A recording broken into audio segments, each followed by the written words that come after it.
Muy buenas amigos, hoy vamos a hablar de los brotes domésticos de Omicron que están apareciendo en China. Hace cosa de un mes y medio os contamos cómo se produjeron los primeros casos, pero fueron llegados de fuera y se detectaron durante las cuarentenas que se aplican a cualquiera que entre en este país, sea extranjero o chino. La primera vez ocurrió en Hong Kong con 2 casos confirmados el 25 de noviembre y la segunda en Tianjin el 13 de diciembre. En ambos casos se trata de ciudades muy conectadas con el resto del mundo a través del comercio y los negocios. Tianjin a lo mejor no suena tanto, pero es uno de los puertos más destacados del país. Por cierto, hoy estamos en esta zona de Changsha de estilo occidental y cierto toque costero, aunque en realidad esto es el río, a nosotros el mar nos queda a 1000 kilómetros. Podríamos haber ido otra vez al centro, donde seguramente habrá un montón de gente, pero ya os lo hemos enseñado cantidad de veces. Aquí apenas hay ambiente, pero no es por el COVID, es porque los restaurantes típicos de aquí están en temporada baja. Comer cangrejos no es cosa de invierno y muchos están aprovechando para hacer obras. La tercera vez que se detectó Omicron en China fue en Guangzhou, una ciudad que acabamos de visitar para un trámite, y el contagio fue notificado el 14 de diciembre. El problema es que esta persona ya había completado las 2 semanas de cuarentena en el hotel tras llegar a China, y su caso fue confirmado cuando estaba en la fase de confinamiento en su hogar. A poco tiempo se habló de que habían detectado otros 2 casos en el mismo edificio, pero no fueron considerados domésticos, sino relacionados con los importados. Además, la situación recibió un diagnóstico de bajo riesgo porque el edificio en cuestión ya estaba muy vigilado. Para que sea definido como transmisión comunitaria, como casos domésticos, estos tienen que darse fuera de las zonas de cuarentena de los llegados del extranjero sin que haya una conexión clara entre ellos. Además, el hecho de que se confirme transmisión comunitaria no implica que se tengan que aplicar las medidas más bestias. Lo primero que se hace es investigar de dónde viene, y si resulta que no ha habido contacto de riesgo con otras zonas, a lo mejor basta con medidas a pequeña escala. Cuanto más rápido se actúa, menos restricciones son necesarias, y un buen ejemplo de ello es lo ocurrido hace un par de días en una tienda de té con leche de Shanghái. Allí se han confirmado 5 contagios a través de una persona llegada de fuera que estaba en la tercera semana de cuarentena. De acuerdo con las normas de esa ciudad, que en estos momentos están siendo un poco criticadas, después de completar 2 semanas de cuarentena puedes empezar a salir de casa con ciertas restricciones que no sabemos si se han violado en este caso. Entonces podían haber confinado todo el barrio, si fuese al comienzo de la epidemia lo habrían hecho sin pestañear, pero por lo visto al final apenas han cerrado un edificio cercano a la tienda en cuestión. Ahora se habla de esto como el modelo a seguir porque han actuado muy rápido, han rastreado los posibles movimientos del virus haciendo pruebas a casi 55.000 personas, todas ellas han dado negativo, se ha confinado a menos de 3.000 personas y la situación se da por controlada porque no se han detectado nuevos casos. A esto se le llama 精准防控, prevención y control preciso. Se supone que eso es lo que hay que hacer, pero ya sabemos que a veces no pueden actuar tan rápido y no queda más remedio que aplicar confinamientos a cientos de miles o incluso millones de personas. Aunque insistimos, la gente en esa situación no suele superar el 1% de la población del país. Oye, pues sí que está viniendo un poquito más de gente que ayer, ¿eh? Pero esto en verano está a reventar, ahora no hay casi nadie. Además, mirad qué tiempo hace, con esa niebla y la contaminación cualquiera se anima a salir. De todos modos, no sabemos si el brote de Shanghái es de Omicron, no han dicho nada de ello. Y la duda es si todos estos protocolos seguirán siendo eficaces contra la nueva variante. En realidad, esto ya se está comprobando en Tianjin, donde hay un brote doméstico de Omicron que se detectó el 8 de enero. Por lo visto, este brote no está relacionado con el primer caso importado en esa ciudad, el que se descubrió el 13 de diciembre. Algunos han especulado con ello, pero el análisis genético del virus no coincide. Y si fuese así, en cosa de un mes pululando por el país, el virus estaría en todas partes. El problema es que todavía no saben cómo se ha originado el brote. Ya ha pasado una semana y si no se tratase de una ciudad con mucha experiencia en materia de prevención, sería un poco preocupante. Allí están aplicando todas las medidas disponibles, hay unos cuantos barrios confinados, pero hasta ahora solo han acumulado 181 casos. Poquito en comparación con la situación de Xi'an, que ya está casi totalmente controlada. Hoy nos han informado de solo 4 nuevos casos. ¿Hablas español? No, just hola.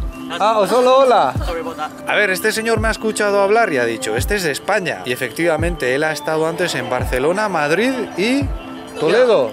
Yeah. I've been to the stadium, Barcelona, Camp Nou, right? Ah, in Camp Nou. Yeah. Watching the match. Camp beside. No, the one day before the European champion. Ah. One day before. 喜欢西班牙吗？ Yeah, 喜欢呀。I wish I could go in the near future again. Yeah, because of the pandemic. Yes. Yeah, it sucks. Nice to meet you. Nice to meet you. 认识你很高兴。 Chao. Bye bye. Bye bye. Hasta luego. Adiós. Ahora mismo el brote más preocupante está en Henan, donde ocurrieron las inundaciones el verano pasado, porque afecta a varias ciudades y en toda la provincia han acumulado ya más de 700 casos, muchos más que en Tianjin. De hecho, Henan tiene brotes de Omicron y Delta. Lo curioso es que se sabe que algunos de los casos de Henan están relacionados con los de Tianjin y llegaron allí a través de estudiantes universitarios que volvieron a casa por vacaciones. La pregunta es si no se habrá extendido también a otras partes del país. Eso lo iremos descubriendo. A ver, se podría decir que parte de la situación de Henan es culpa de la de Tianjin, pero al mismo tiempo allí ya tienen la situación prácticamente bajo control. Por eso esta vez no responsabilizan tanto a esa ciudad como hicieron con Xi'an. Pese a todo, ayer se informó de 104 nuevos casos domésticos y hoy solo son 65, incluyendo los de Delta. Así que ahora mismo no es una situación grave. Omicron ya está presente en 6 provincias y 8 localidades, pero con menos de 500 casos acumulados. En el tiempo que lleva entre nosotros no da la impresión de que haya puesto en jaque a los protocolos del país, pero es verdad que se respira cierta preocupación de cara a los movimientos migratorios de las vacaciones de Año Nuevo. Ya os dijimos que desde el pueblo de Lele, en la provincia vecina, nos recomendaron no volver y la universidad en la que trabajo nos ha aconsejado no viajar muy lejos. Es posible que la frecuencia de los brotes aumente, pero también se puede mejorar la eficacia de los métodos empleados en la política de 0 casos, que lo que busca realmente es cortar la transmisión cuanto antes. Ya sabemos que es muy difícil estar libre de contagios, pero de momento no se acepta la posibilidad de convivir con el virus. ¿Y qué se podría hacer para aumentar la eficacia de las medidas? Pues por ejemplo, se podrían elevar las restricciones en todo el país, no solo en las zonas de riesgo, pero esto generaría descontento. Aquí solo se llegó a confinar a toda la nación al comienzo de la epidemia y las restricciones se concentraron sobre todo en la provincia de Lele. Los demás no están tan acostumbrados a las cuarentenas como muchos piensan en el extranjero. Por ejemplo, ahora que están pidiendo hacer una PCR al viajar entre diferentes provincias, algunos de los procedimientos que implican a los códigos de salud se podrían agilizar o incluso automatizar. Al viajar a Guangzhou hemos comprobado que los códigos de salud siguen funcionando por provincias y a veces al viajar de una a otra en las estaciones pierdes cierto tiempo porque tienes que activar el mini programa metiendo los datos, etc. Y de cara a las PCRs yo creo que también las podríamos hacer nosotros mismos sin involucrar a tanto personal, tanto jaleo y sin perder fiabilidad. No estoy hablando de que tengas que comprar la prueba en una farmacia, pero sí que sea algo más automatizado porque hablamos de estaciones de tren y aeropuertos. La verdad es que ahora ya funciona bastante bien porque no tienes que esperar a los resultados y en cuestión de pocas horas los tienes en tu móvil, pero siempre se pueden hacer las cosas mejor. Yo creo que centralizar los códigos de salud tampoco sería mala idea porque de hecho aquí mucha gente se fía más del gobierno central que del provincial o local. Muchos de los errores y malas prácticas que algunos medios os presentan como la norma en este país de manera un poco deshonesta son cosa de las autoridades de localidades generalmente no muy grandes o de las afueras que no se han preparado lo suficiente o no saben cómo aplicar las normas. Luego la gente se queja, a menudo pidiendo que intervenga el gobierno central y no es raro que se lleven a cabo investigaciones que resultan en sanciones o destituciones. Ya sabemos que todo esto también plantea cuestiones delicadas como aquellas relacionadas con la privacidad. Lo que os queremos decir es que todavía queda mucho margen para seguir combatiendo al virus a través de los avances científicos y tecnológicos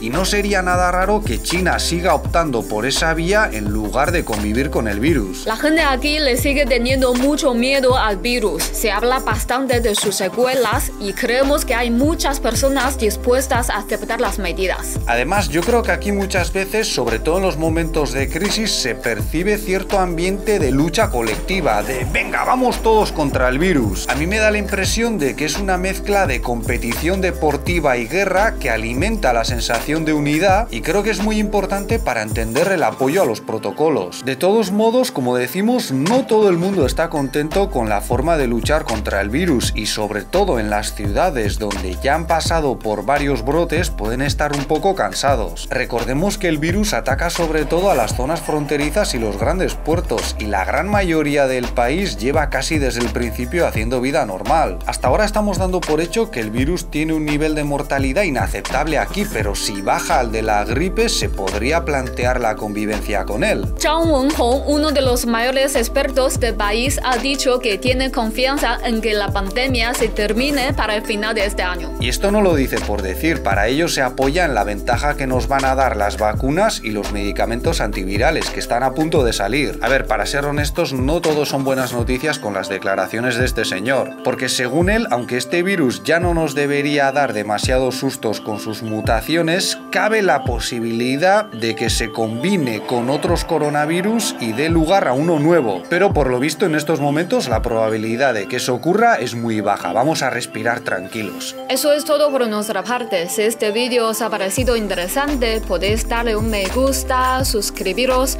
o ayudarnos con Patreon, donde tenéis más contenido como directos y mis clases de mandarín. Muchas gracias por vuestra atención y hasta la próxima. ¡Hasta luego!